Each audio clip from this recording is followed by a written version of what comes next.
Hi guys, I just want to show you something that I picked up recently to give you my thoughts on it. If you've watched any of my videos, you know they're all shot on a GoPro camera, and I'm a big fan of the size, the simplicity and the versatility of the cameras. Here's my GoPro Hero 7, which has super image stabilization and great video quality. It's packed with features and it's great. But the only real issue I have with the GoPro 7 is it comes with these 12-20 milliamp batteries, which doesn't give you a long recording time, especially if, like me, you tend to shoot your videos continuously. It gives you about an hour and 10 minutes of non-stop recording. But because of this, I've actually resorted back to using my GoPro Hero 3 Plus. And the main reasons for going back to the 3 Plus is not only do you have your standard GoPro battery in it, but you also get these extra battery packs that just simply click on the back. It doubles your battery life, giving you about 2 hours and 20 minutes of continuous shooting at a resolution of 1080 and 25 frames a second. But of course, the Hero 7 has a brilliant digital touchscreen at the back where you can select your preferences, change your settings, change your resolution and shooting modes. You can also use it as a viewfinder and to view the videos you shot.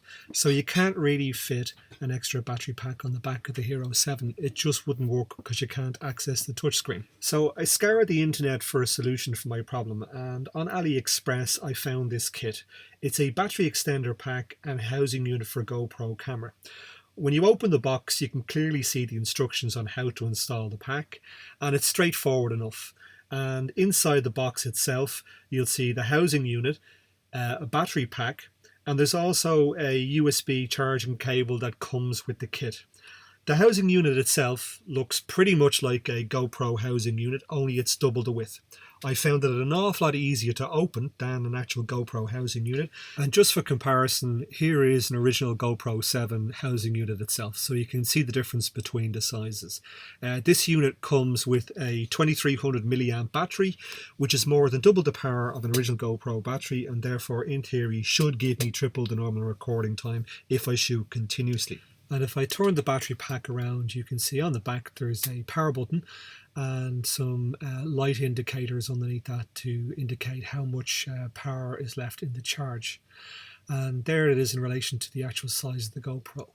So to install the battery pack on the side of the GoPro, you just simply unclip the door and pop that off there. And there's a little rubber grommet on the front of the charger, so pop that off as well, and the battery just simply slides straight into the GoPro. And you can see there I have no battery inside the GoPro, so it's being powered just by the spurious pack itself, and when I switch it on you can clearly see that the battery works, so I can power the GoPro without the need of an actual GoPro battery itself. So here's the polymer housing that comes with the pack, and as you can see the GoPro and battery just simply slides in the front and the door closes up the back and you clip it down just like a GoPro.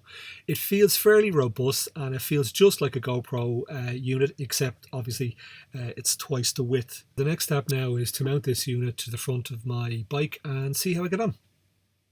So here's the unit on the bike using my K-Edge out in front dual Garmin and GoPro mount, and as you can see it bolts on straightforward enough and it looks nice and neat. And from here you can see the size of the battery and housing unit in relation to a Garmin A20. And from the side you've got easy access to the power buttons on the GoPro because of this little notch here. And here's a shot from the opposite side so you can see what it looks like from there.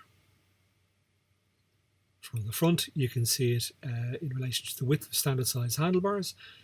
And I've had this set up on my bike now for the last 3 weeks or so, and I've tried the battery pack and GoPro on a number of different rides, from club spins to commutes and solo training spins.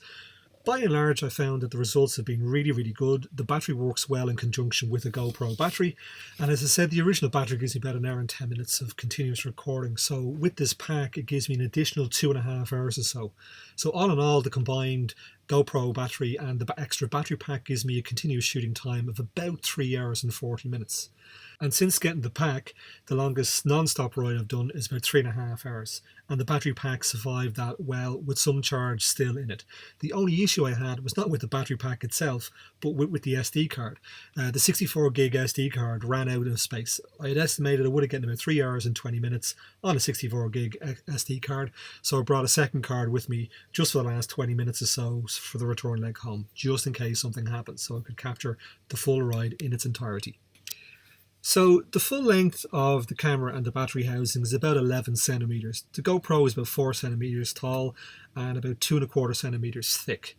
You saw what it looked like in the front of the bike. It may not be for you. You might think it's big and bulky, and yeah, it is relatively big when you compare it to the size of a GoPro 3 housing, but that's because the bulk on the 3 is at the back and not to the side as it is with the 7, so it's wider but thinner. There has to be a trade-off somewhere. And for the weight weenies out there, the weight of the battery is about 40 grams and the weight of the housing unit is about 30 grams. So all in all, it's not incredibly heavy. It's about the weight of 2 energy bars. So if you're looking for something that will extend your battery life on long rides and long shoots, this could work for you. I found it's really worked well for me. The only complaint that I've had is a really minor one. It can be a little bit fiddly getting the camera out of the housing unit after a ride. But to overcome this, I found that if you push the camera from the bottom right hand corner, it slides out much easier. Overall, I'm very happy with this. The price point was only about €25, so if you decide to order one yourself, I would suggest you also bring a second SD card with you on the rides. I'll leave the link in the description below to where you can order one of these extension packs. If you do order one, I'd love to hear about your experiences and how you got on with it. So if you've enjoyed this video, don't forget to like and share it. Subscribe to the channel, and if you click on the bell icon, you'll get notifications of when new videos are out. Thanks for watching, and stay rubber side down, guys.